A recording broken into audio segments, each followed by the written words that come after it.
Assalamualaikum warahmatullahi wabarakatuh. Selamat sore rekan-rekan semuanya. Perkenalkan, nama saya Aisyah Karina Ramadhani dengan NIM 28025264886 dari kelas TTGA jurusan Sistem Informasi.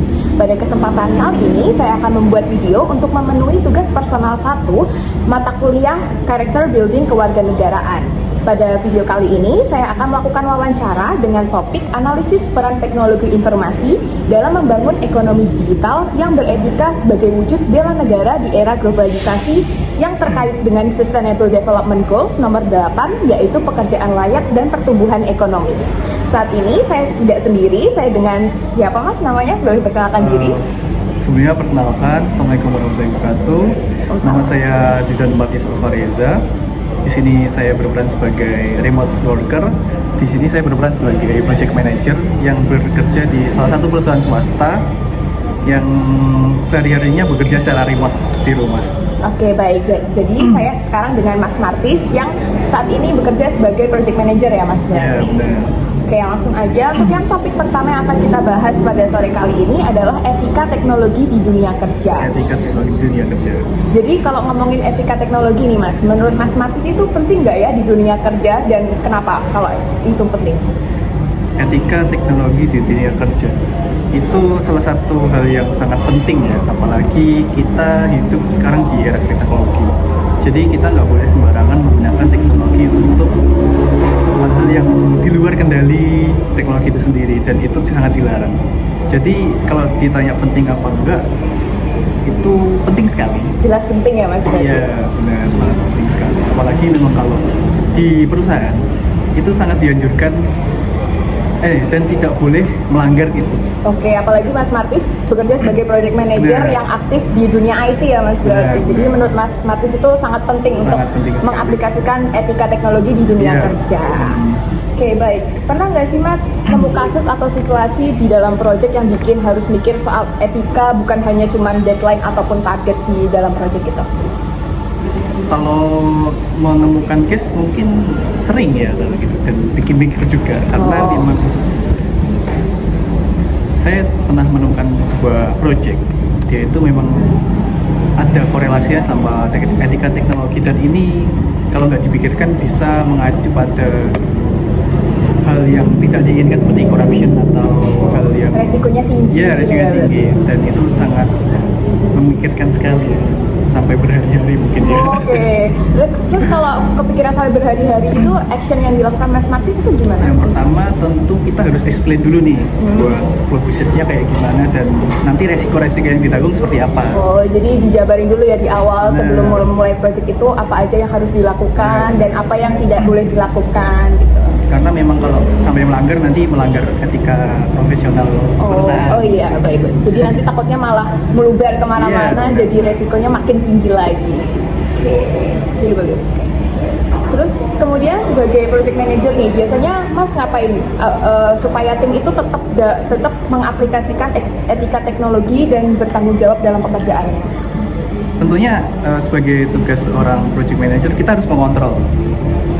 Nanti buat tim akan seperti apa cara membuat misal aplikasi ya. Itu kita harus ngontrol kayak dari awal sampai akhir supaya teman-teman ini sesuai dengan bisnis yang udah kita tentukan, dan kita harus sering memberikan brief kepada mereka kalau kita harus sesuai jalan ini dan kita tidak boleh melanggar. Berarti rajin-rajin kayak mengingatkan gitu. Benar. Ya Mas? Itu adalah action pertama. Yang kedua adalah kita harus memberikan skup-skup atau lingkaran yang kita nggak boleh keluar dari situ. Oke, jadi kayak dijelasin batasannya, terus bolehnya itu ngapain aja kayak gitu. Benar. Oke, bagus. Terus nih kita lanjut ke dampak di dunia kerja dan ekonomi digital. Kalau di dunia teknologi tapi nggak etis nggak sih kalau dampaknya biasanya kemana aja? Ke tim perusahaan atau sampai ke user juga kalau nggak diaplikasiin etika itu tadi? Terutama kalau bahas tentang etika teknologi, dampak yang paling berdampak itu nanti bakal di sisi user.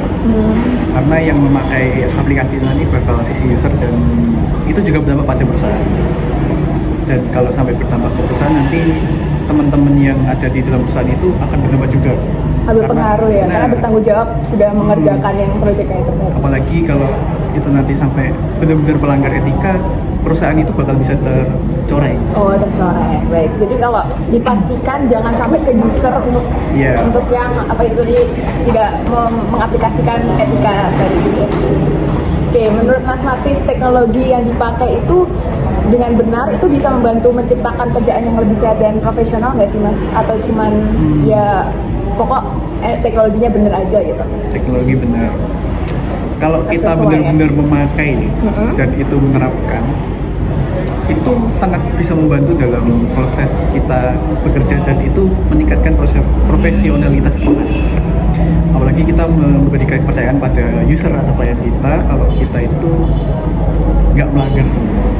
Dan itu Jadi akan untuk menjadi pegangan. meyakinkan user Iya, gitu ya. iya. Oke, lanjut ke section bela negara. Kalau dari sudut pandang Mas Martis nih, di dunia kerja profesional dan bertanggung jawab di bidang teknologi, itu bisa dibilang bentuk kontribusi ke negara nggak sih Mas?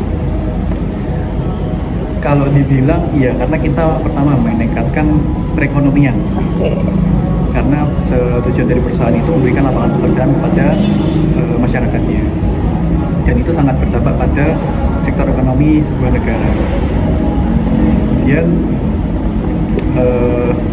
untuk tingkat sosial itu juga berdampak karena itu tadi memberikan lapangan pekerjaan kepada orang-orang yang sebelumnya belum memiliki pekerjaan dan akan meningkatkan kesejahteraan mereka.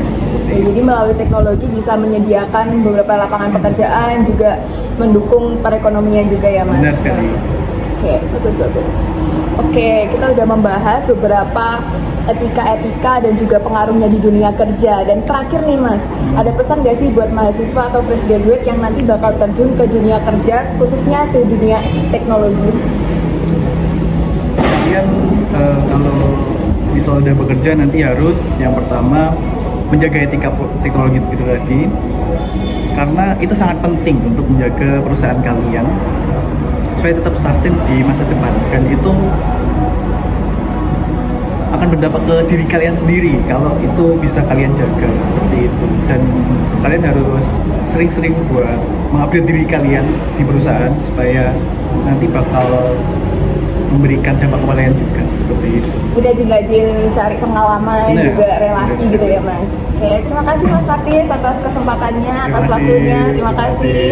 Jadi seperti itu teman-teman penjelasan dari Mas Martis. Terima kasih atas waktunya. Wassalamualaikum warahmatullahi wabarakatuh.